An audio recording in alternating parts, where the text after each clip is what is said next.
It's 360 Perspective. We're taking a closer look at a federal agency that's faced a lot of criticism in recent years, Immigration and Customs Enforcement, or ICE. Since 2003, they've been the main agency leading the fight against illegal immigration. In recent months, the agency has faced scrutiny for separating families, detaining children, and treating immigrants inhumanely. We're asking tonight, are they being viewed fairly?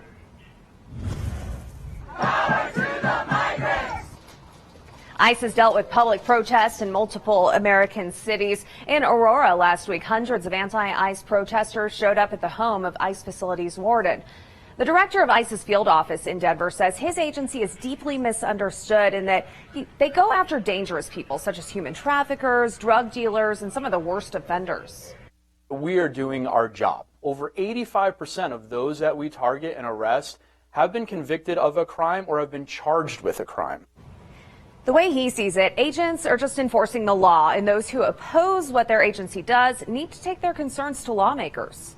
If they want us to do something differently, they need to look to their congressmen and women. Matthew Wozniak is the organizer of Thursday's protest in Aurora. He says he does not believe ICE targets only criminals and says he's seen firsthand how ICE agents and detention facility workers treat detainees. The majority of the people in that facility are not criminals. And I spent time in this facility, and the employees there refer to the detainees as bodies. That kind of casual, dehumanizing reference is happening at the very lowest employee level. Wozniak says he does not believe ICE employees are evil, but says they are tearing families apart and the conditions inside the facilities are inhumane. Happening now, the ACLU is getting behind a Colorado woman who's calling for more accountability from ICE. Neda Samimi Gomez's father died in the Aurora detention facility. He was a 64-year-old legal permanent resident who lived here most of his life. Neda says her father was picked up this year after ICE agents said a felony drug conviction from 12 years ago for which he served community service violated his resident status. According to ICE's investigation, Samini suffered for days in the Aurora facility despite multiple requests for medical attention, and they say he didn't get it and died at the hospital. He was intelligent, he was funny, he was driven. It's frustrating, it's confusing. To me, there was no reason why my father would have been picked up.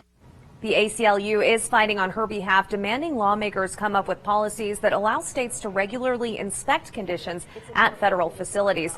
Neda says she wants ICE agents to see the human side of immigrants so others don't suffer the same pain. Another perspective, a former Border Patrol agent says people don't understand this job is difficult, often dangerous, and mostly thankless. I never really got physically threatened. But just a lot of screaming and yelling and, you're Nazis. Jim Spence has seen his share of harassment and says people don't understand the dangers that the agents face every day. He also says they don't see agents trying to help immigrants, even spending their own money to do so. But we care about the people. I'd always go get big bags of popcorn for the kids, and soda pops and stuff like that. I think twice I bought diapers. He says whether you agree with it or not, it's their duty to enforce the law and detain undocumented immigrants. Immigration is a sensitive issue, something one administration after the other has tried to address. What do you think about ICE, the job they do, and their role in handling illegal immigration in the United States? You can sound off in the comments section of this story, KOAA 5 on the Facebook page or Elizabeth Watts News. And if you have an idea or issue that needs a 360 perspective, shoot an email to 360@koaa.com.